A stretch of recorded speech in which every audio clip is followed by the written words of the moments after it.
things. Like, you don't need to have all these things, but you better have most of them. Family, friends, career, educational goals, plans for, you know, time outside of work, attention to your mental and physical health, etc. You know, that's what life is about. And if you don't have any of those things, well, then all you've got left is misery and suffering. So that's a bad deal for you.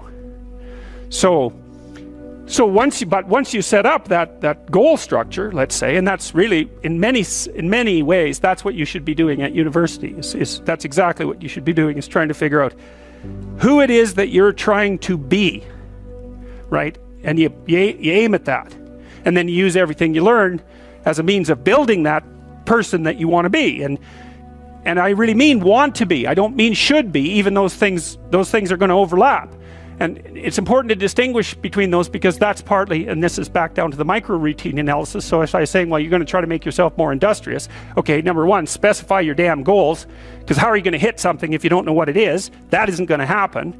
And often people won't specify their goals too, because they don't like to specify conditions for failure. So if you keep yourself all vague and foggy, which is real easy, because that's just a matter of not doing as well, then you don't know when you fail.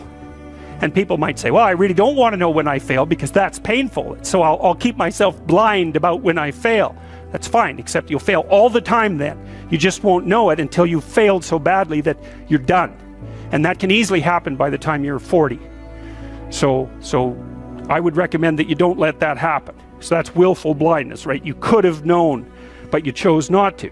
Okay, so once you get your goal structure set up, you think, okay, if I could have this life, looks like that might be worth living, despite the fact that it's going to be, you know, anxiety provoking and threatening, and there's going to be some suffering and loss involved and all of that. Obviously, the goal is to have a vision for your life such that, all things considered, that justifies your effort. Okay, so then what do? Well, then you turn down to the micro routines. It's like, okay, well, this is what I'm aiming for. How does that instantiate itself day to day, week to week, month to month?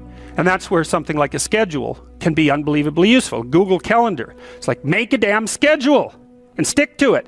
Okay, so what's the rule with the schedule? It's not a bloody prison.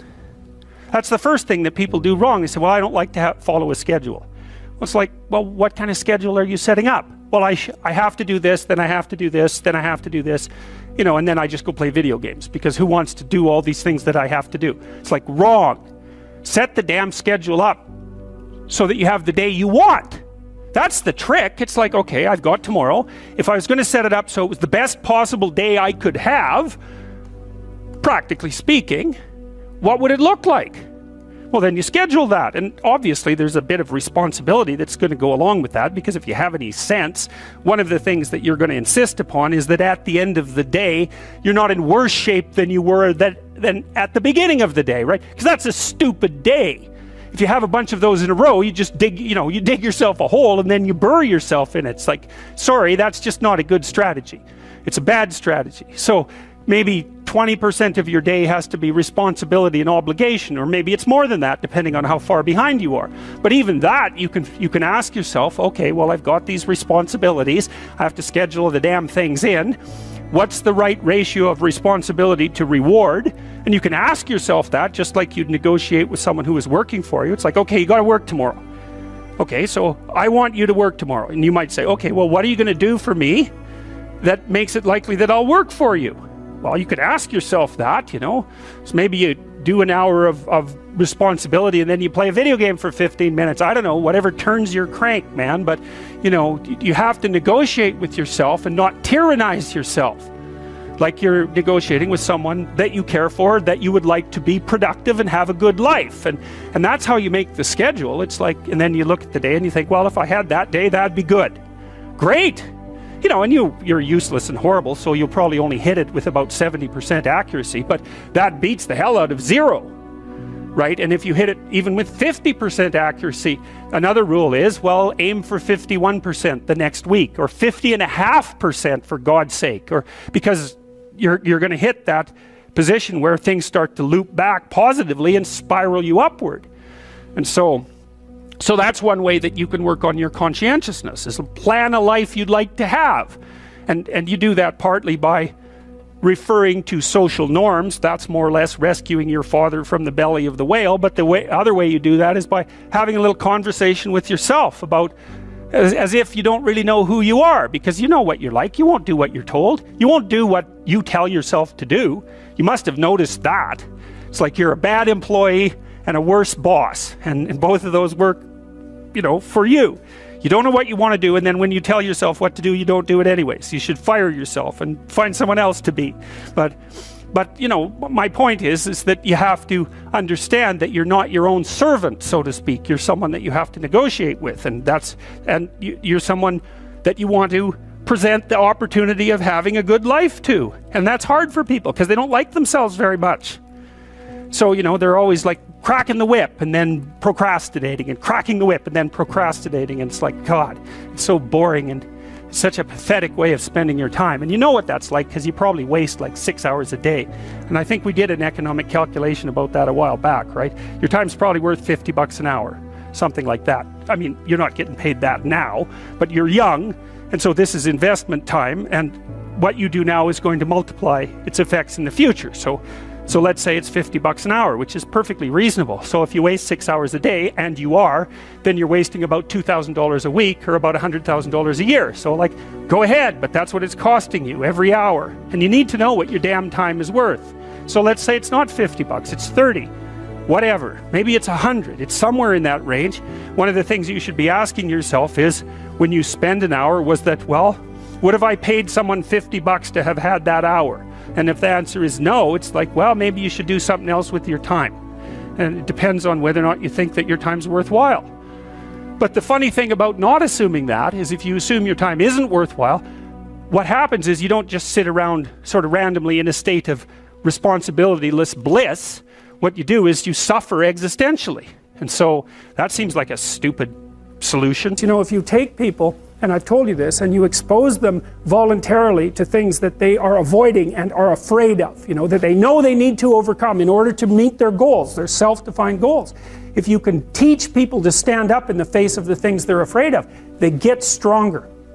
And you don't know what the upper limits to that are, because you might ask yourself, if for 10 years, if you didn't avoid doing what you knew you needed to do, by your own definitions, right, within the value structure that you've created, to the degree that you've done that, what would you be like? Well, there are remarkable people who come into the world from time to time, and there are people who do find out over decades-long periods what they could be like if they were who they were, if they spoke their being forward. And they get stronger and stronger and stronger, and we don't know the limits to that. We do not know the limits to that. And so you could say, well, in part, perhaps the reason that you're suffering unbearably can be left at your feet, because you're not everything you could be, and you know it. And of course, that's a terrible thing to admit, and it's a terrible thing to consider, but there's real promise in it, right? Because it means that perhaps there's another way that you could look at the world, and another way that you could act in the world, so what it would reflect back to you would be much better than what it reflects back to you now. And then the second part of that is, well, imagine that many people did that, because we've done a lot as human beings. We've done a lot of remarkable things, and I've told you already, I think before, that today, for example, about 250,000 people will be lifted out of abject poverty, and about 300,000 people attached to the electrical power grid. We're lifting people out of poverty collectively at a faster rate that's ever occurred in the history of humankind by a huge margin.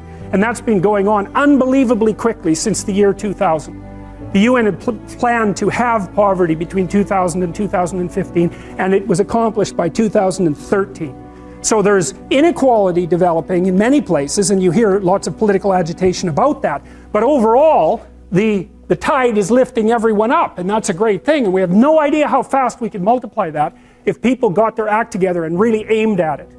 Because, my experience is with people that we're probably running at about 51% of our capacity. You can think about this yourselves. I often ask undergraduates how many hours a day you waste, or how many hours a week you waste, and the classic answer is something like 4 to 6 hours a day. Inefficient studying, watching things on YouTube that not only do you not want to watch, that you don't even care about, that make you feel horrible about watching after you're done. That's probably 4 hours right there. You think, well, that's 25 hours a week, it's 100 hours a month, that's 2.5 full work weeks, it's half a year of work weeks per year. And if your time is worth $20 an hour, which is a radical underestimate, it's probably more like 50 if you think about it in terms of deferred wages. If you're wasting 20 hours a week, you're wasting $50,000 a year. And you are doing that right now. And it's because you're young, wasting $50,000 a year is a way bigger catastrophe than it would be for me to waste it, because I'm not going to last nearly as long. And so if your life isn't everything it could be, you could ask yourself, well, what would happen if you just stopped wasting the opportunities that are in front of you? You'd be who knows how much more efficient. 10 times more efficient. 20 times more efficient. That's the Pareto distribution. You have no idea how efficient people get. It's off the charts. Well, and if we all got our act together collectively and stopped making things worse, because that's another thing people do all the time. Not only do they not do what they should to make things better, they actively attempt to make things worse because they're spiteful or resentful or arrogant or deceitful or homicidal or genocidal, or all of those things all bundled together in an absolutely pathological package. If people stopped really, really trying just to make things worse, we have no idea how much better they would get just because of that. So there's this weird dynamic that's part of the existential system of ideas between human vulnerability, social judgment, both of which are major causes of suffering, and the failure of individuals to adopt the responsibility that they know they should adopt. And that's the thing that's interesting too, is that, and like another thing I've often asked my undergraduate classes is, you know, there's this idea that people have a conscience. And you know what the conscience is. It's this feeling or voice you have in your head just before you do something that you know is stupid, telling you that probably you shouldn't do that stupid thing. You don't have to listen to it, strangely enough. But you go ahead and do it anyways, and then, of course, exactly what the conscience told you was going to happen inevitably happens, so that you feel even stupider about it than you would if it happened by accident. Because you know, I knew this was going to happen, I got a warning it was going to happen, and I went and did it anyways. And the funny thing too is that conscience operates within people, and we really don't understand what the hell that is. So you might say, well, what would happen if you abided by your conscience for 5 years or for 10 years? What sort of position might you be in? What sort of family might you have? What sort of relationship might you be able to forge? And you can be bloody sure that a relationship that's forged on the basis of who you actually are is going to be a lot stronger and more welcome than one that's forged on the basis of who you aren't. Now, of course, that means that the person you're with has to deal with the full force of you in all your ability and your catastrophe, and that's a very, very difficult thing to negotiate. But if you do negotiate it, well, at least you have something, you have somewhere solid to stand, and you have somewhere to live, you have a real life. And it's a great basis upon which to bring children into the world, for example, because you can have an actual relationship with them instead of torturing them half to death, which is what happens in a tremendously large minority of cases. Well, it's more than that too, because, and this is what I'll close with, and this is why I wanted to introduce Solzhenitsyn's writings to you. You see, because it isn't merely that your fate depends on whether or not you get your act together and to what degree you decide that you're going to live out your own genuine being. It isn't only your fate, it's the fate of everyone that you're networked with. And so, you know, you think, well, there's 7 billion people in the world. We're going to peak at about 9 billion, by the way, and then it'll decline rapidly. But 7 billion people in the world, and who are you? You're just one little dust mote among that 7 billion. And so it really doesn't matter what you do or don't do, but that's simply not the case. It's the wrong model, because you're at the center of a network. You're a node in a network. Of course, that's even more true now that we have social media. You'll know 1,000 people, at least, over the course of your life. And they'll know 1,000 people each, and that puts you one person away from 1 million, and 2 persons away from 1 billion.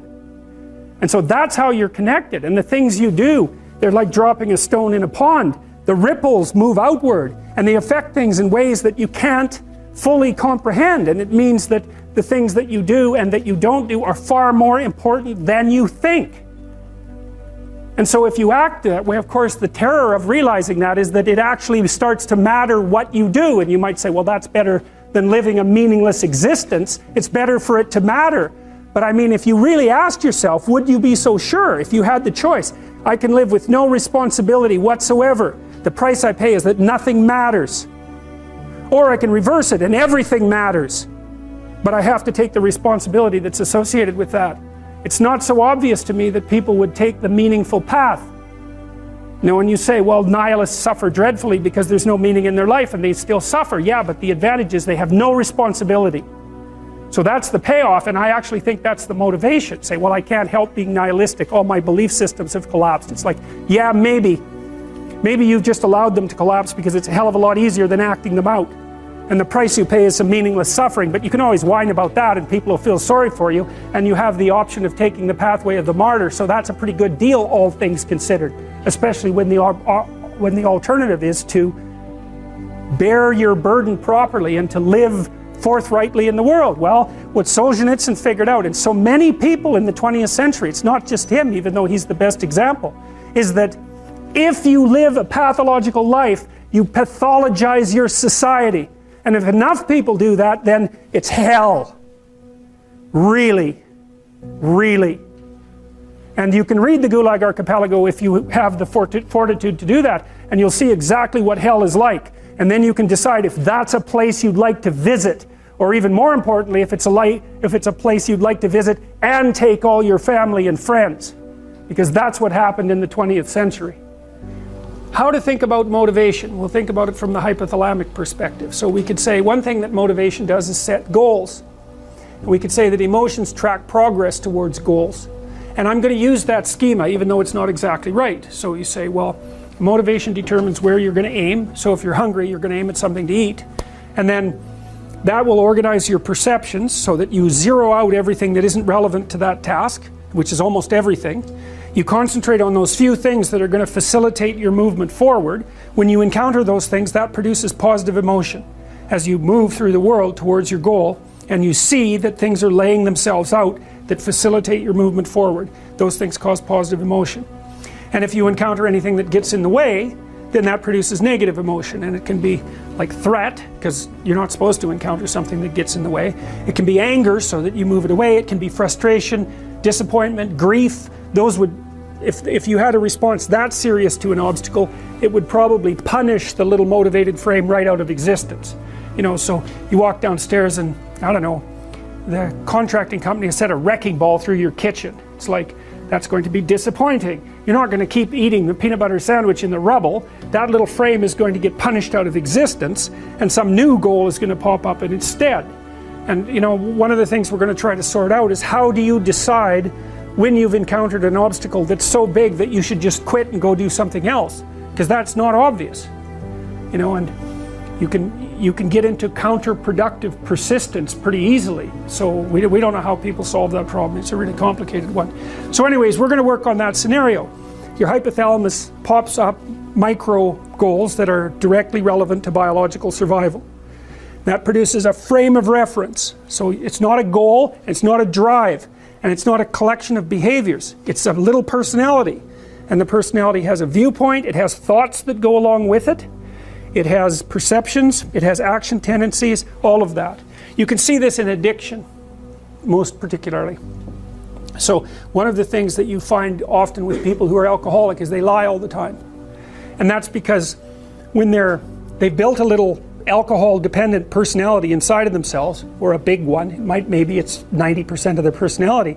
And one of the things that consists of is all the rationalizations that they've used over the years to justify their addiction to themselves and to other people. And so the addiction has a personality. You know, and so when the person is off, or maybe they're addicted to meth or something like that, where, you know, the addiction is more, it's more short-term powerful than I would say than an alcohol addiction. They'll say anything. And the words are just tools used to get towards the goal. And if they happen to be deceptive, whatever, it doesn't matter. They're just practical tools to get towards the goal. And then when you get towards the goal and you take a nice shot of meth or something like that, you reinforce all those rationales that you used to get the drug, and then the next time you're even a better deceiver and liar. So, okay, so we're going to say motivations, one way of thinking about it is they set goals, but it's not the right way of thinking about it. they produce a whole framework of interpretation. And so we're going to think about that framework of interpretation. And then emotions emerge inside of that. So that's it. So the world is framed, motivation, set, goals. You could say the world has to be framed. So motivation sets that frame, goals, emotions, perceptions, and actions. And then actions track progress. So positive emotion says you're moving forward properly towards your goal. And if you encounter something you don't expect, you stop. That's anxiety. It's like, oh, we're not where we thought we were. And so we don't know what to do. So we should stop because we don't know where we are or what we're doing. Stop, frozen. And then the more powerful negative emotions like pain, they might make you get out of there. So emotions, forward, stop, reverse. That's your emotions within that motivated frame. So, and that's another example of how your mind is embedded in your body. Your emotions are like they're offshoots of action tendencies. That's the right way to think about it, because action is everything fundamentally. So what are some basic motivations? Most of these are regulated by the hypothalamus, by the way, and that tells you just how important a control system it is. The other thing that's useful to know about the hypothalamus is that it has projections going up from it that are like tree trunks, and inhibitory projections coming down that are like grapevines. So you can kind of control your hypothalamus as long as it's not on too much, but if it's on in any serious way, it's like it wins. So partly what you do to stop yourself from falling under the dominion of your hypothalamus is to never ever be anywhere where its action is necessary, right? You don't want to go into a biker bar because you might find yourself in a situation where panicked defensive aggression is immediately necessary. You probably don't want that.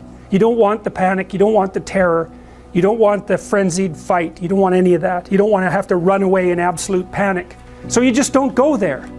And then a huge part of how we regulate our emotions is just by never going anywhere where we have to experience them.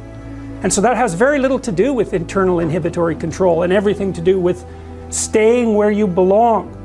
The Myth of Mental Illness by Thomas Szasz, S-Z-A-S-Z. It's a classic. You should read it. If you're interested in psychology, read it. Like, it's a classic. And he basically said, most people have problems in living, they don't have psychological problems. And so I've experienced, despite my love for the psychoanalysts, very frequently what I'm doing as a therapist is helping people have a life that would work. You know, and you can parameterize that. It's like, what do you need?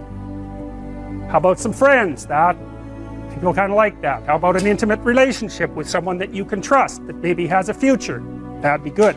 How about a career that puts you in a dominance hierarchy somewhere, so at least you've got some possibility of rising, some possibility of stabilizing yourself, and a schedule and a routine, because no one can live without a routine. You just forget that. If you guys don't have a routine, I would recommend, like, you get one going, because you cannot be mentally healthy without a routine. You need to pick a time to get up. Whatever time you want, but pick one and stick to it, because otherwise you dysregulate your circadian rhythms and they regulate your mood. And eat something in the morning. I've had lots of clients who've had anxiety disorders. I had one client who was literally starving. Very smart girl. There was very little that she liked. She kind of tried to subsist on like half a cup of rice a day. She came to me and said, I have no energy. I come home, all I want to do is watch the same movie over and over. What, like, is that weird? And I thought, well, it depends on how hard you work. You know, it's a little weird, but whatever. It's familiar, you're looking for comfort. So I did an analysis of her diet. It's like 3/4 of a cup of rice. It's like, you're starving. Eat something. You know, you'll feel better. So she modified her diet, and all her anxiety went away, and she had some energy. It's like, yeah, you gotta eat. So a schedule, that's a good thing, man. Your brain will thank you for it. It will stabilize your nervous system. With a bit of a plan, that's a good thing. You need a career, you need something productive to do with your time. You need to regulate your use of drugs and alcohol, most particularly alcohol, because that does in a lot of people. You need a family, like the family you have. your parents and all that. It'd be nice if you all got along, you could work on that, that's a good thing to work on, and then, you know, you probably need children at some point, and that's life. That's what life is. And if you're missing, you know, you may have a good reason to not be operating on one of those dimensions. It's not mandatory, but I can tell you that if you're not operating reasonably well on 4, I think I mentioned 6, if you're not operating reasonably well on at least 3 of them, there's no way you're going to be psychologically thriving. And that's more pragmatic in some sense than psychological, right? Human beings have a nature, there's things we need, and if we have them, well, that's good, and if we don't have them, well, then we feel the lack. And so behaviorists, behavioral psychologists concentrate a lot more on that sort of thing. You know, it's practical, it's like strategizing, make a career plan, figure out how to negotiate, because that's bloody important, figure out how to say what you need, figure out how to tell the truth to people, figure out how to listen to your partner in particular, because if you listen to them, they will actually tell you what they want, and sometimes you can give it to them and maybe they'll return the favor, and if you practice that for like 15 years, well, then maybe you're constantly giving each other what you want. Well, hooray, that would be good. And then there's 2 of you under most circumstances, and it's better to have 2 brains than 1, because people think differently because of their temperament mostly. And so the negotiation is where the wisdom arises, and it's part of the transformation, the psychological transformation that's attendant on an intimate relationship, and one of the fundamental purposes of a long-term intimate relationship.